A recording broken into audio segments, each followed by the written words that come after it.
Since about 2019, I have had a very ominous feeling about this French team. Gone are the days of us asking the question of which French team is gonna turn up. Nowadays, it's which Pumas team is gonna turn up. Or in the case of today's video, which Scottish team is gonna turn up. Well guys, Scotland have been getting very consistent within the last 12 months or so despite my mandate of a win or bust situation for them in the 2023 Six Nations, this is about as close as they can come to a team that South Africa and Ireland won't see as underdogs. The past two tests between these two have been thrilling contests, hence the two final score margins we can see on screen. Though it's pretty obvious that both sides are holding a few things back for the 2023 Rugby World Cup, I suspect they've handed us a few blueprints to read into, despite the fact that pre-World Cup warm-up games aren't normally something we should read into too much. I'm not going to waffle on for a big long intro though. I'm going to ask the question, are Scotland and France set for massive upset victories in the 2023 Rugby World Cup? My name's Max, I'm the host over here at the Black Jersey, and let's get into this video to answer the question. This game provided a lot of lessons that the Scots need to learn ahead of playing South Africa in the World Cup pool stages though. And the first of these lessons, it is that you cannot afford to kick aimlessly. Scotland form a caterpillar ruck with Darcy Graham stationed on the right wing as a very obvious chaser for the inevitable box kick that White will make. By the time the ball begins to travel, 8 French defenders have already began retreating to set up the attack. Ethan Dumortier simply stands in Graham's way to block the chase possibility, while unlike most teams in the world today, France play with 2 men in the backfield. This allows for Brice Duhan to get the ball relatively easy, knowing he'll have backup once it's taken, before he sends the ball out to Bielle-Biarrey and, Gailleton. So how on earth did he get here? France have developed a counter-attack system to target the All Blacks. You guys remember back in February and how I made that video on the French attack system to kind of double up as a World Cup preview? Well, for those who haven't seen it, you'll remember that I spent about 8 of the 31 minutes in the video discussing the irregular selections of a centre on the wing. Gaël Fickou, though he did not play in this game, is the first choice centre for France, who has played 312 minutes on the left wing and 23 minutes on the right wing for Galtier as of the time of this fixture over here in Murrayfield. As the All Blacks kick aimlessly several times a game, France have used this mistake from Ben White to trial a tactic that they may later use with their first choice players. To showcase the template for this attack pattern, let's spotlight Gailleton as he runs from marking Hugh Jones on his debut for France to going on the outside of Bielle-Biarrey, who is also on debut. Gailleton has intentionally moved onto the wing seamlessly so that Fabien Galtier can trial this crafted attack purposely designed to take out the All Blacks. By the time that Duhan is ready to attack, he's passing to Bielle-Biarrey, who is also now alongside an out-of-frame Gailleton, who puts Van der Merwe in a 2-on-1. Van der Merwe hesitates to commit to Bielle-Biarrey because he understands the fact that Jones is in a side-on position, unable to take him down. Damien Penaud, who could be the man in this role for the World Cup opener, has the height advantage over both the All Blacks wingers and the weight advantage over Mark Talia. From such a position, we can see this animation that will pretend to be as Penaud take the ball into contact before offloading to a Gaël Fickou, who could score from here. However, Van der Merwe has his chest facing the outside, so Bielle-Biarrey chooses not to give this away and later gets the ball back after Gailleton's offload. This role that Gailleton takes in this formation is so reminiscent of a genuine winger, there's no way you cannot convince me that Gaël Fickou, pictured over here on the wing all the way back in 2018 for Jacques Brunel, couldn't pull this offload off. The other reason I know this counter-attack to be a deliberate tactic is the low-key wraparound from Mathieu Jalibert here on 11:28 and now here again on 11:36, while he also has Couilloud coming in support once he fetches the inside pass. Asked to do their best impression of Antoine Dupont and Romain Ntamack, they fix Russell in a 2-on-1 before Jalibert puts the unmarked Couilloud away in a near ventriloquist of Dupont. Anyway, not only have Scotland not learned the lesson of kicking aimlessly, but they've learned the lesson of not sticking too close to the breakdown. I don't think we can read into this particular French attack over here at all. This is a pretty common method in the modern attack structure of rugby. Bielle-Biarrey shifts off his wing to come closer to Jalabert before Moefana simply runs straight at the Scottish defence, giving Jalabert more space to pick between his outside options. Duhan takes the ball in, but this clean out from Gaeton shifts Tuipoloshu away from guarding the fringes on the outside to guarding the fringes back on the inside. Richie Gray is already coming to do this job on the inside, so Finn Russell is forced to either keep Hamish Watson close to himself or risk having himself run over by Moefana. Moefana, however, is directly behind the ruck, meaning Russell can save a pick and go pretty easily. Slowing this down to a freeze frame isn't fair on such a situation though.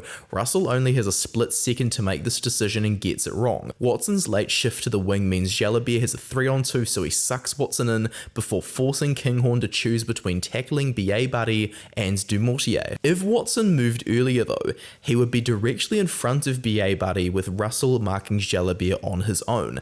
This lose-lose scenario with an unmarked Moefana on the inside means Bielle-Biarrey's try after a dummy is ultimately just something telling Scotland that their best way of combating such an attack is just simply defensive work ethic. Cameron Woki uses this close range try to create a halftime margin of 21-3 for France, but the halftime margin still is reachable for Scotland. Although they closed the game out with some excellent work by the Type 5 forwards, they needed a zinger to jumpstart the heartbeat of their attack. Scotland do a great job of coming back into the French 22 before I noticed the chance that they may be performing these constant cross kicks in order to catch out South Africa.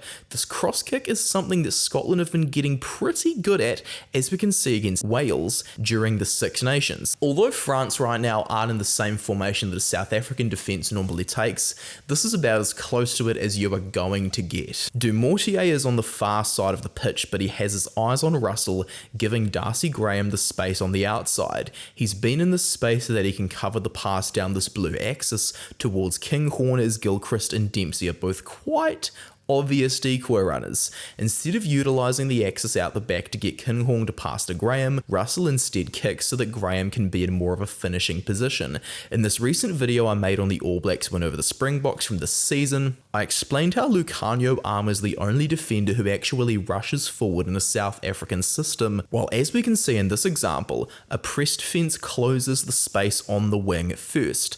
Unlike a rush defence we can see from England versus the All Blacks in 2019, that operates with one wave and the other wave resting. This cuts off a huge amount of space on the wing. A press defence, however, does require the South African winger, normally Makazole Mapimpi, to leave some space open on the outside. While Dumoutier isn't over on the red cross directly marking Kinghorn, he's still in enough of a position for Russell to kick to Graham, who just narrowly grounds the ball to score. Scotland can indeed produce these moments of brilliance, but these tests against France have reminded us that they will need to be switched on for the full 80. Righto guys, let's get the red card over and done with. Pierre Bergerie is barely even attached to the ruck, so there's no need to clean him out, yet Zander Fagerson, a repeat offender, tries to do it anyway. Fagerson's own head makes direct contact to Bergerie's head with force, while there's a secondary blow to Bergerie's head from Fagerson's shoulder. The card is about as red as the rooster on France's jerseys, and the TMO was right to upgrade it. This hard-earned try to Pierre Schoeman, then the driving maul from David Cherry, proved to us that Scotland can take it to the Springboks, but relying on Rory Darge's turnover against the French C team to close this game out is definitely a concern. What isn't a concern though is that if Scotland do beat South Africa in the pool stages, some South Africans will still be celebrating. We'll now check out a very unusual try to Kyle Steyn now that the ad break is done, while we also notice Sione Tuipoloshu detaching from the maul on 3:48 in the second test. With Aldegheri, Ollivon, Woki and Bailly all peeled out of the French maul defence,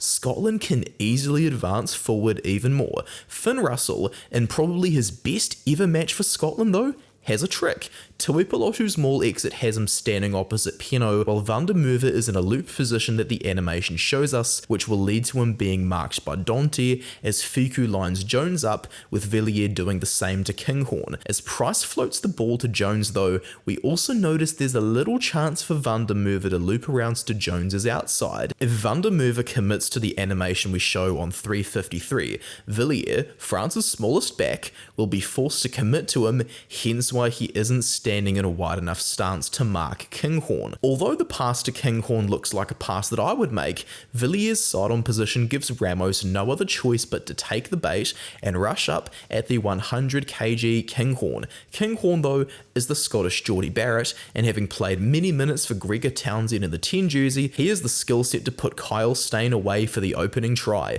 Considering the press defence structure that South Africa frequently use, as we've already seen, this may also serve a way for South Africa to draw on the likes of Willie LaRue or Kurt Lee Arenzer. The biggest problem with the press defence as well, it is that Jesse Kriel, I've seen no evidence from him that he can be the linchpin of this system. Lucanio Arm has been ruled out of the World Cup due to injury, and so are they going to start Kriel with Andre Esterhuizen, what they've never done before, or are they going to start him with Dialendi at 12, or go for Dialendi at 13 with Esterhuizen at 12? Such a problem in the South African system with Lucanio Arm now gone means either they're going to have to persist with this and allow Scotland to exploit it, or completely change their defensive system overnight, and considering these players have known the same system for 5 years, it is going to be very difficult for them. While Scotland get off to a great start, France choose to put a few penalty goals over before introducing us to a moment of their own that may be a bit awkward to defend. This is a pretty basic modern move that Gerard Davis has probably broken down before, but just watch these two axes of Dupont with Fiku, then Ntamack with Ramos, almost behaving like two pods of forwards from the bird's eye view angle. Watch the rotation of this blue line, demonstrating the wraparound from Ntamack before we then pause to see how he is the extra man out wide. With Scotland down to 14, Kinghorn has to eye up two players, while the decoy line from Fiku has also sucked Steyn in to put him in a side-on position. As Steyn is in the highlighted space and not on the red cross, there's absolutely nobody to commit to Ramos. The extra man on Ntamack's outside gives him the right to throw a dummy and run in for a pretty easy try, while if another tackler gets to him here, he still has room for the offload. This move may be worth looking out for again, should France face an opponent who are down to 14 at the World Cup. Peno's try is just simply created by terribly bad Scottish defence though. Most of you guys in my audience know rugby. I trust that you're smart enough to know that this is just a simple case of defensive miscommunication. The final try to France though gives us a second reason why Scotland cannot afford to kick aimlessly. Despite having a massive amount of room for a cross kick that Fiku or Peno could receive over here, Dupont goes straight back to the blind side with Ramos running down the throats of two possible tacklers, Grant Gilchrist then Ali Price. We do need to briefly notice how Paul Duhan and Dorian Aldegheri immediately begin to turn though. I'm not going to pretend I'm a French insider and jump in on this as some grand strategy, but there may be a chance that we're seeing a move that has been pre-planned for a counter-attack again. Should Price land this tackle on Ramos, both members of the pod are immediately available to clean the ruck with Kinghorn, Darge and Gilchrist all offside, while Villiers has previously shown that he is up to the job on this too, making this all the more believable as a pre-planned counter-attack move that can be deployed at any random point of the game, as the fact that Dupont is in frame there to support or get the ball. Ramos does indeed manage to evade the tackle, and who's on his inside? Charles Ollivon. Should a ruck form around these players on the red area, Ollivon is a solid crash ball option for a second phase of attack. We're an open play though, so with no Kinghorn in the backfield, Scotland have nobody to stand a chance at bringing Ollivon down. Kind of like how the All Blacks have no more Geordie Barrett in the backfield. The raw pace that France play this attack with though, it scares me that some may not read into this as much as it may need, while Ollivon does does indeed score. Scotland are not as mentally weak as they were a few years ago. South Africa and Ireland will be required to be switched on for the full 80 against the Scots as well. France, having switched off in the 62nd minute, probably feel a bit cocky about the score margin and seeing this hands down the line formation slightly in front of the 10-metre line. It's all pretty basic schoolboy rugby that Brad Moore was sacked for with the All Blacks. It isn't rocket science to figure out this formation animation, or only it kinda isn't. Rory Sutherland is instead a decoy runner heading straight towards the space between the inside shoulder of Dante and the outside shoulder of Antonio. Because he wants to run this way, Dante lines up a massive hit and Antonio expects Jones to clean the ruck. The ball from Russell though goes straight past Sutherland and straight to Jones, who alongside Dempsey and Van der Merwe has placed Ramos in a 3-on-1. Dante gets unbelievably close to Jones, but after reading the move too late, he misses the tackle as Jones shows off brilliant attack to get close to scoring. Considering the fact that Dante is essentially a mixture of the French Ma'anonu blended with a caricature of Damien D'Alende, this attack, now repeated in full speed, may also be designed by Scotland to target South Africa. Anyway, since Jones doesn't score, an improvised finish gets the job done, helped by some pretty dodgy defence by Winnie Antonio, as highlighted from the alternative angle. This of course allows for Duhan van der Merwe to dot the ball down and score in the corner. Scotland also show further improvement up front with a try to Rory Darge, while Kyle Steyn's second try is a beautiful case of Scotland's backfield awareness, with France showcasing their ability to win ugly. Yet again though, are they necessarily doing enough to show they can beat the All Blacks? And for Scotland, whose mental toughness in the second test prevails up until 3 minutes left, have they done enough to suggest that they still have a chance to make it out of the pool stages? To answer that question, guys, on paper South Africa have a better chance of beating the Scots and the All Blacks have a better chance of beating the French. The thing is though, history doesn't count once you get onto the pitch for the full 80. History all goes away and it's within the moment that the tests are decided. While many people will favour South Africa for Scotland, I think what we've got out of these two tests is a bit more of the evidence of the hindsight we can look back on if the upset does indeed happen, and I will say the same for France, though it would be very dangerous. Underestimate them at your peril, fellow New Zealand fans, because Stade de France is a stadium that they have not lost in, aside from a crowdless match to Scotland themselves, since 2020 when Fabien Galtier took over. That crowdless match was in 2021, of course. So which team ultimately gained the most out of these tests? Tell me down below in the comments as well, and a big thank you to my patrons as per normal. If you guys like this video, you can join one of my awesome patrons, or you can subscribe to me, like this video, and of course leave a second comment about some other stuff you would like to see from me before the World Cup. I'm also present over on Instagram and over on Threads, and I just want to say a big thank you to you guys for your support. It is getting very, very close to the World Cup.